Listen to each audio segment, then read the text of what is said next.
with GDP growing and plunging and all over the place. Nobody knows what's happening, especially Biden. Donald Trump did hold some rallies on Wednesday, even though for weeks he's been saying, I'm busy in court when I should be campaigning. Then when he was off on Wednesdays, he would play golf. Well, this Wednesday, he actually did some rallies. Yesterday, we talked about the rally in Waukesha, Wisconsin. I do want to briefly discuss the rally that Trump did in Freeland, Michigan. He did both of these rallies on the same day.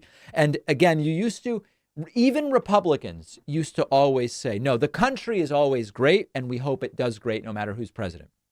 Trump opened his rally in Freeland, seemingly daydreaming, waxing poetic about the economy plunging before November. He seems to be rooting for an economic collapse because he perceives it would be good for him.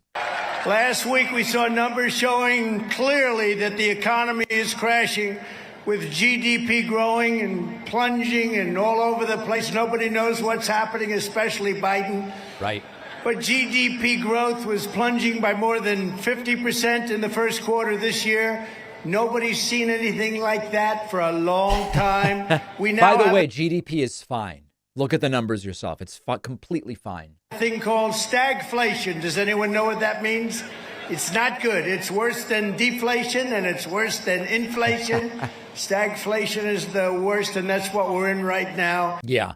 None of these things seem to be true, but Trump seemingly welcoming an economic collapse if it'll help him get elected. Remember, abortion, sure or not, ban it, monitor women's pregnancies, imprison women. As long as you vote for me, I don't care what you do at the state level.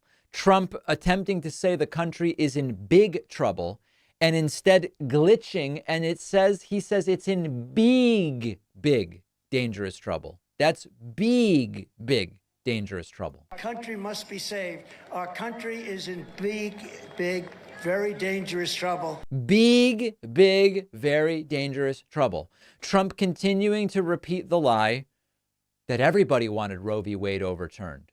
Take that to the polls, if you believe it. Trump saying Democrats wanted Roe v. Wade overturned. Liberals wanted Roe v. Wade overturned. Legal scholars wanted Roe v. Wade overturned. Everybody wanted this to be done. Every legal scholar wanted this to be done. Most Democrats wanted it. Liberals wanted it. This was a while ago. Then they changed their mind. They viewed it as a political deal. Completely untrue. What we have seen is a consistent and steady increase in the percentage of Americans who believe abortion should be legal in most cases. It's been a steady increase. I don't know what Trump is referring to. And then lastly, continuing, listen, if this is what you want to run on, if you want to run on everybody hated Roe v. Wade and controlling women and eliminating medical freedom and medical privacy, if that's really what you think is going to win for you in November, run on it. And it seems maybe Trump is doing that.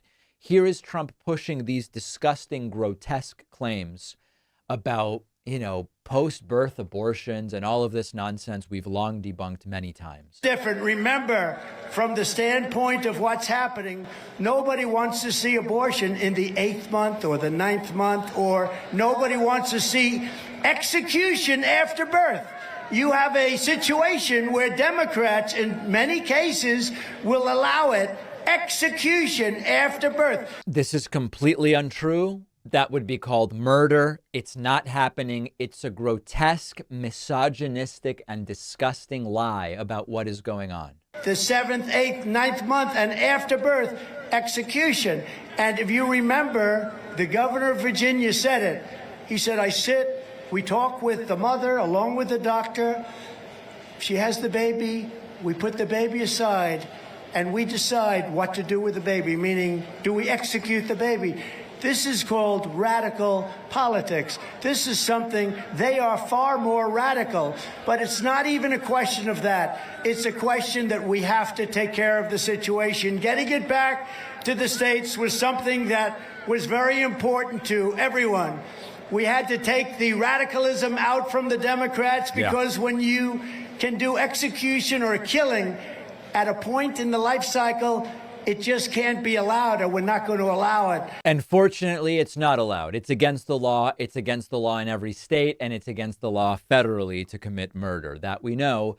It has nothing whatsoever to do with abortion. And remember, they talk about late-term abortion and all of these things, those situations are exceedingly rare.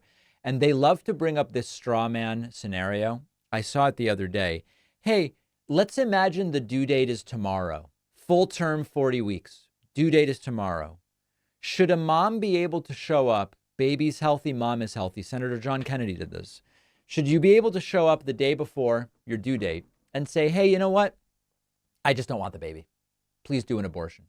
And there is a big difference between saying, listen, we're simply not involving the government in that. That is a very different statement than finding OBs that would actually do that. And when you talk to the OBs, they all say that doesn't happen.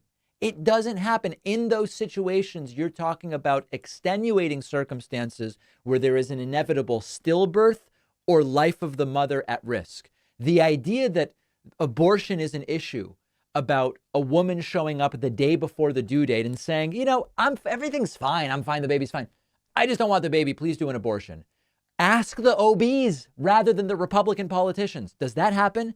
And they tell you, doesn't happen. Not a good excuse for politicians in Washington regulating medicine, medical privacy, and women's bodies. So Trump continuing to lie, continuing to glitch.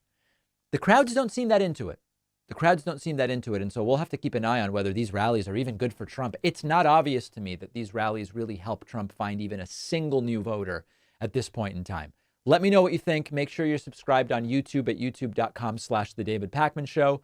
We'll hear from a sponsor or two, and then the Friday show will continue. It's important to me that any supplement I take is of the highest quality and freshness, and that's why I've been turning to AG1 for years. Unlike other vitamin brands, AG1 conducts relentless testing for purity and potency. It's tested for 950 contaminants and banned substances, while the industry standard is usually to test for only 10. AG1 is NSF certified for sport, one of the most rigorous independent quality and safety certifications out there. And the whole reason I drink AG1 is it just is simple. It simplifies everything. It's a scoop a day.